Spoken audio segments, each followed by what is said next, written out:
আবার সেই মোদিজি বলছেন এবার আর 500,000 নয়, এবার সেটা 2000 টাকার নোট বাতিল। তার মোদিজি এই যে আপনার দলের নেতারা আর সাংবাদিকরা, গদি সাংবাদিকরা, গদি মিডিয়া, তারা যে আজ থেকে 5 বছর আগে বলেছিল 2000 টাকার নোটের মধ্যে চিপ ঢোকানো আছে, আপনি এবার আমাদেরকে বলুন 2000 টাকার নোট যখন ব্যাংকে ফেরত দিতে যাব, চিপগুলো খুলে দিয়ে ফেরত দিতে যাব না চিপ শুদ্ধ ফেরত দিতে যাব? একবারের জন্য বলুন তো। শেষ করে পশ্চিমবাংলার বুকে লড়াই আপনি লড়তে লেগেছেন বিজেপিকে।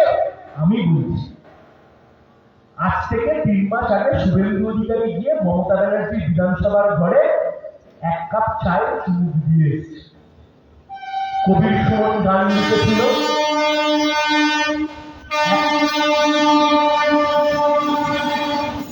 এই যে কবির সুমন গান লিখেছিলেন বলে 1 কাপ চায়ে আমি তোমাকেই চাই। শুভেন্দু অধিকারী কি 1 কাপ চায়ে চুমুক দিয়েছে বিধানসভা মমতা ব্যানার্জির ঘর থেকে। আর মমতা ব্যানার্জি কি বলেছেন শুভেন্দুকে দেখে? তুই এতদিন পরে এলি। ভাবুন, শুভেন্দু অধিকারী বিজেপির নেতা, প্রাক্তন তৃণমূল নেতা, সে গেছে মমতা ব্যানার্জির ঘরে 1 কাপ চা। চায়ের চুমুক দেওয়ার পরে মমতা ব্যানার্জি কি বলছেন শুভেন্দুর দিকে তাকিয়ে? যে শুভেন্দু তুই এতদিন পরে এলি। আমার গ্রামে বাড়ি সুন্দরবনের কিছুটা আগে, মানে ক্যানিংয়ের একটু আগে। আমাদের গ্রামে যদি খুব কম বয়সে ছেলেমেয়েরা একটু বেশি থেকে যায়, মানে অমর সঙ্গী টাইপের একটু প্রেম টেম যদি হয়ে যায়, তাহলে ছেলে মেয়ে 18 বছর বয়স হওয়ার সাথে সাথে পালিয়ে বিয়ে করে দেয়। তারপর মেয়ের বাবা বলে ওই ছেলের আমি জীবনে কোনোদিন মুখ দেখবো না, ওই মেয়ে আমার কাছে মরে গেছে, ও মেয়ে পালিয়ে বিয়ে করেছে, ও ছেলেরও মুখ দেখবো না, জামাইয়ের মুখ দেখবো না, আমার মেয়ের মুখ দেখবো না। তারপর বছর খানেক পরে কোনো একদিন সকালবেলায় জামাই ষষ্ঠীর দিন আমরা কি দেখতে পাই? সেই মেয়ে এক হাতে জামাইকে নিয়ে আরেক হাতে জয়নগরের মোয়া নিয়ে যখন তার বাবার পা ছুঁয়ে গিয়ে একবার নমস্কার করে, বাবা তখন মেয়ের মুখের দিকে তাকিয়ে কি বলে? তুই এতদিন পরে এলি। এখন মমতা ব্যানার্জি শুভেন্দুর দিকে তাকিয়ে বলছি তুই এতদিন পরে এলি। সব ফিরবে বাবা, আজ নয় তো কাল ফিরবে, কাল নয় তো পরশু ফিরবে। চক্রান্ত করেছিল নন্দীগ্রামে, চক্রান্ত করেছিল আমাদের বিরুদ্ধে, চক্রান্ত করেছিল লাল ঝান্ডার বিরুদ্ধে। আর আজকে শুভেন্দু অধিকারী আর মমতা ব্যানার্জি একে অপরের দিকে দোষ দেন। মমতা ব্যানার্জি বলেন শুভেন্দু নাকি নন্দীগ্রামে পুলিশ ঢুকিয়েছিল, আর শুভেন্দু বলে না না আমি কিছু করিনি, যা করার মমতা ব্যানার্জি করেছিলেন। আপনাদের কাছে আমরা বলছি তৃণমূল আর বিজেপি এই গোটা ফাইটের মধ্যে আর যাই হোক ঢুকবেন না। আমি আপনাকে নাম করে দিতে পারি। আচ্ছা আপনি বলুন তো, নিরঞ্জন সিংহের কলার ধরে যদি পুলিশ পার্টি অফিস থেকে টানতে টানতে নিয়ে যেতে পারে, তাহলে এই মেদিনীপুরের বুকে শুভেন্দু অধিকারীর কনভয়েতে ধাক্কা লেগে একজন মারা গেলেন, ওই শুভেন্দু অধিকারীর কলার ধরে তো Mamata Banerjee police party office থেকে নিয়ে গেল না।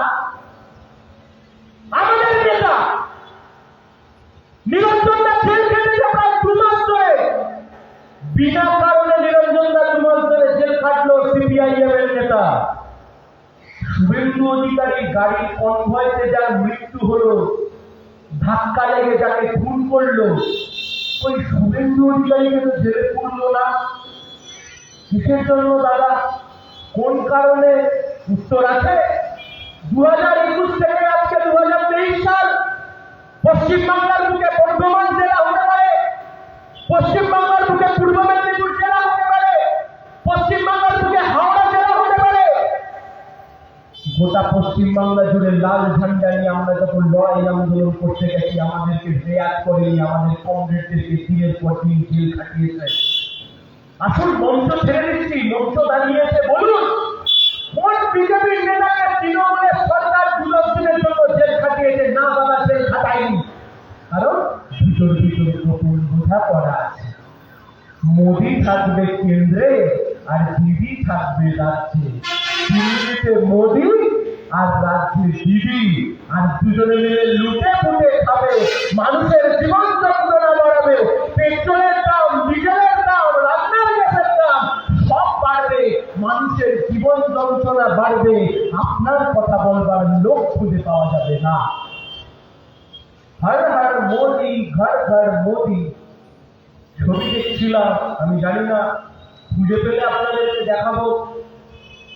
কিছুক্ষণ আগে একটা ছবি পেলাম, না সেট করা হয়নি। আজ থেকে 5 বছর আগে মোদিজির মা, প্রণাম্য ব্যক্তি, বয়স্ক, আমাদের সবাই তাকে সম্মান করি। মোদিজি যখন নোট বাতিল করলো মনে আছে, বললো 500 টাকা 1000 টাকা সব নোট বাতিল। বিজেপির লোকেরা আমাদেরকে কি বোঝালো, 2000 টাকার নোটে, আমার কাছে নেই, সামনে দেখা যাও, 2000 টাকার নোটের মধ্যে নাকি চিপ ঢোকানো আছে। অর্থাৎ আপনি যদি কালো টাকা রাখেন, আপনি যেখানে কালো টাকা লুকিয়ে রাখবেন, মোদিজির কাছে খবর চলে যাবে। আজ থেকে 2 দিন আগে মোদিজি বলেছেন এবার আর 2000 টাকাও চলবে না, 2000 টাকার নোটও বাতিল। মোগল সাম্রাজ্যের পতনের কারণ বলে একটা চ্যাপ্টার ছিল ছোটবেলা, আর সেখানে একটা মোগল সম্রাট ছিল যার নাম মোহাম্মদ বিন তুগলক। ছোটবেলায় প্রশ্নের উত্তর লিখতে হতো, মোহাম্মদ বিন তুগলককে পাগল রাজা বলা হয়। আজ থেকে কয়েকদিন পরে আমাদের দেশের সাধারণ মানুষের জন্য হয়তো এই প্রশ্নের উত্তরই দিতে হবে। ঘন্টার পর ঘন্টা ব্যাংকের সামনে আপনি লাইন দিয়ে দাঁড়িয়ে রইলেন কেন, না 500 টাকার নোট বাতিল করবার জন্য। ঘন্টার পর ঘন্টা আপনি লাইনে দাঁড়িয়ে রইলেন কেন, না মোদিজি বলেছেন নোটবন্দি করলে গোটা ভারতবর্ষ জুড়ে সন্ত্রাস বন্ধ হয়ে যাবে, গোটা ভারতবর্ষ জুড়ে জঙ্গি কার্যকলাপ বন্ধ হয়ে যাবে। মোদিজি বলেছেন গোটা ভারতবর্ষ জুড়ে কালো টাকা বন্ধ হয়ে যাবে।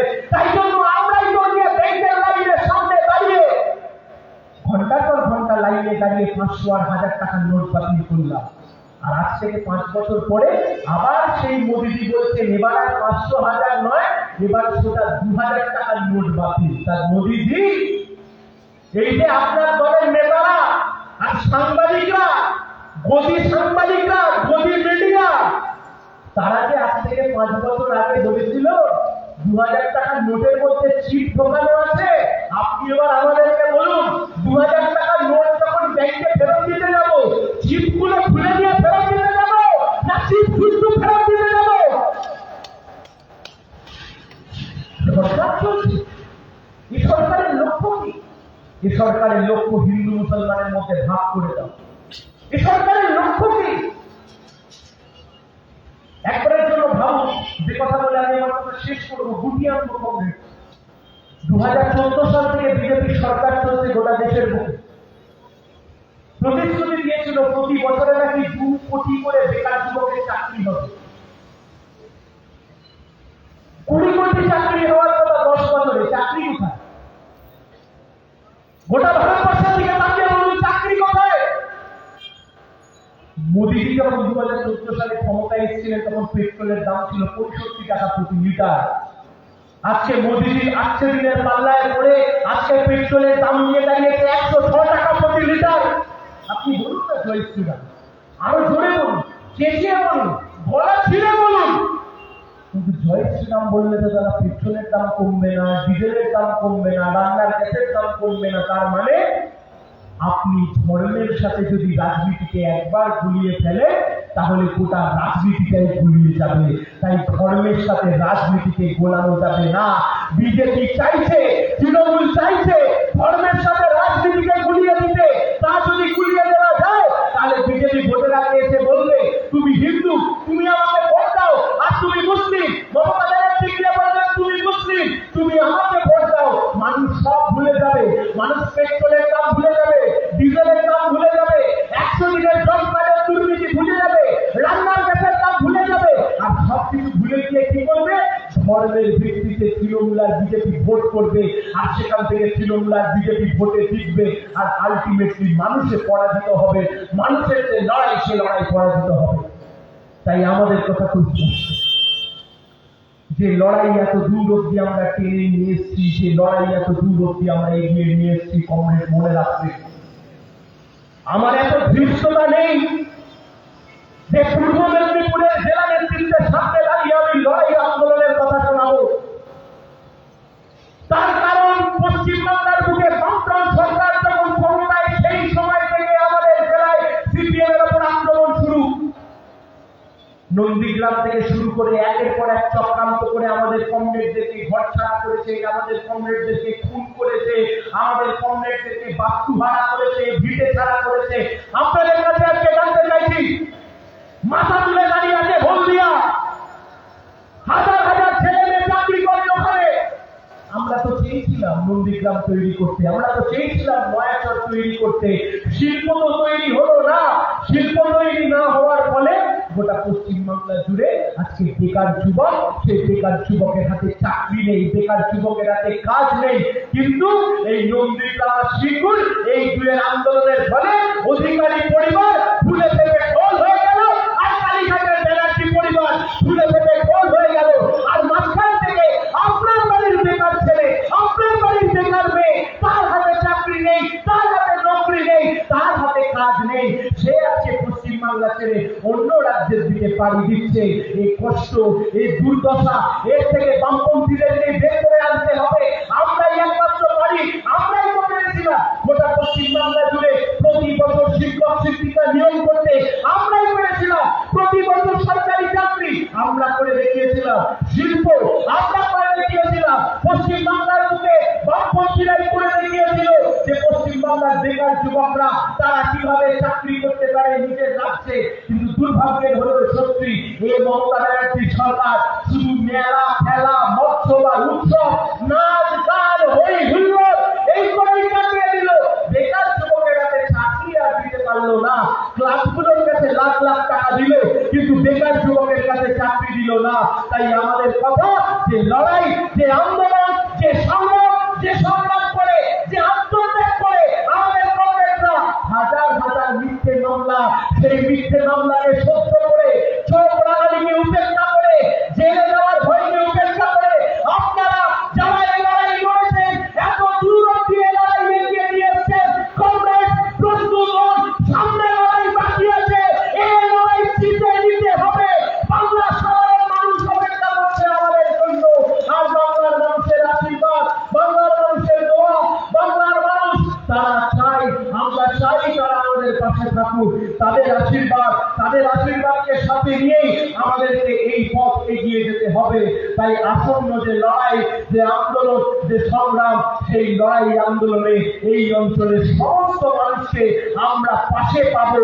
এই কয়েকটি কথা বলে আপনাদের সবাইকে শুভেচ্ছা, লাল সালাম, অভিনন্দন জানিয়ে আমি আমার কথা শেষ করছি। ধন্যবাদ, সবাই ভালো থাকবেন।